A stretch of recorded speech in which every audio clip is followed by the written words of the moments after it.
Now, there's new information out about the January 6th protests. Members of the January 6th committee now increasingly pushing the idea they could produce evidence related to criminal activity by former President Trump, but that could go a long way off. That could be a long way off. The Biden administration is asking to shield some sensitive documents, but continue to reject Mr. Trump's blanket claim of executive privilege. However, what hasn't been necessarily getting a lot of attention is the treatment of the January 6th Capitol protesters who are still in jail.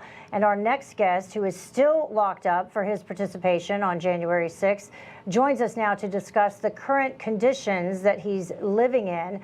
Jake Lang joins us now by phone. Jake, are you there? Yeah, I'm here, guys. God bless you. Thanks for having me. Great. Jake, I guess the first question would be just to let everyone know, what charges are you facing and why were you put in jail? I've been in jail for 12 months now, since January 6th. I'm facing charges from anywhere from conspiracy to aiding and abetting, assaults on police officers that was in self-defense. They were absolutely just brutalizing protesters who were unarmed, just loving American citizens who were there to use their First Amendment. And the police attacked them, and we had to defend each other and defend our country. And, you know, it's been a really rough time. We're actually locked back down in solitary confinement right now. They're claiming it's COVID, but we're locked in ourselves 22 hours a day, me and about 40 other brave patriots here. You know, it's interesting because there had been reports that some of the folks were going to be moved from that facility due to health concerns, due to the conditions. Do you find that that is not the case, or has anyone at all been moved from that facility to perhaps what some would say would be a better one in terms of conditions? Well, we've seen this facility just been very arbitrary with the way they treat us, as far as no haircuts, no shaves, no family visitation, no video visitation on our tablets.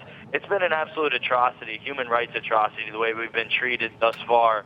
And that's just because of our politics, because we're conservatives, because we support America and we support the Constitution. The way that they've been treating us is the way they want to treat all Americans. It's just that we're in the first in their line of fire. Do you feel like you're treated differently from the other inmates at that facility in D.C.? You're saying that it is different. So what you're suggesting is that other people that have different charges against them for things unrelated to January 6th are being treated differently? Oh, for sure. I mean, that's without a doubt. We're harassed on a daily basis here. They send prison guards in to watch our unit that are particularly aligned with liberal-leaning causes like Black Lives Matter. We actually have a case manager that walks through this facility with Camila Harris shirts on, Black Lives Matter shirts on, and they target us. And what they do is they try to psychologically, just afflict us in any way possible. They change the rules on us all the time. They wake us up in the early morning hours on September 18th when they had that rally, January 6th rally for us in Washington, D.C. They woke us up at the wee morning hours, and they told us to grab our mattresses, and they marched us through the jail. They didn't tell us where we're going, how long we're going to be there, why we're being moved. And this is psychological warfare tactics to try to break down people's resolve and to keep them constantly in a manipulated state. It's horrendous the way we've been treated. So, Jake, no doubt you're going to probably face some repercussions for even doing this interview with us today. Are you a little worried about that?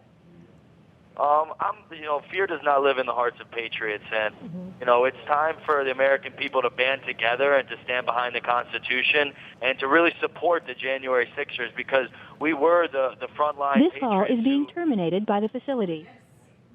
Uh-oh. Yep. All right. Interesting. Someone didn't like that conversation. Somebody didn't like, but that's one of the reasons we're doing the story. It said, I don't know if the folks could hear that, this call is being terminated by the facility. That's what we heard. Don't know if you heard that as a viewer. Yeah. Which is interesting. He's complaining about the conditions.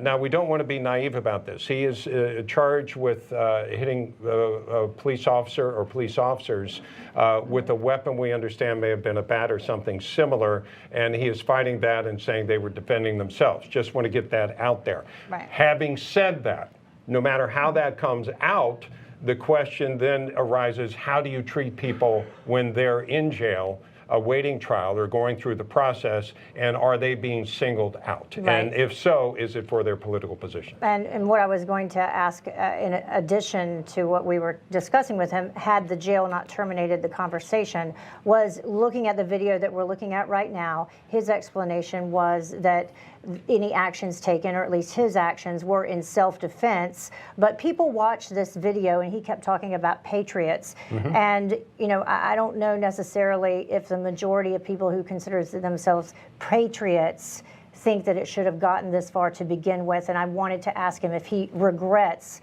going into the Capitol at this point. Yes. That it got to that level. Yeah, and, exactly. You know, and I heard the stories about people being attacked by law enforcement and others in the tunnels. They were trapped in the tunnels. They couldn't get out. People suffocating. All of that. So I know that there was concern. You know, Right. people were in fear of their life for sure because they were being trampled. Let's not forget, Right. these police officers are trying to do a job too. Right. And the part of their job is to defend the U.S. Capitol.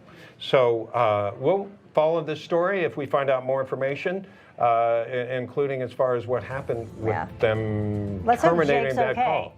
Yeah, yeah. I think he's going to probably be and in a we little more appreciate the trouble. information, because if they're being treated inappropriately, we need to know about it. Hi, Rob Carson here. If you love watching Newsmax, you're really going to love listening to our new podcast. It's called the Newsmax Daily. I host it, and I give you the best briefing of the big news of the day, top newsmaker interviews, and even, yes, a few laughs. I know it's hard to believe. So if you're driving, walking, exercising, just about anywhere, you can connect with the Newsmax Daily with me, Rob Carson. Find our podcast online or go to iPhone, Spotify, iHeart, Stitcher, and more, and start listening today.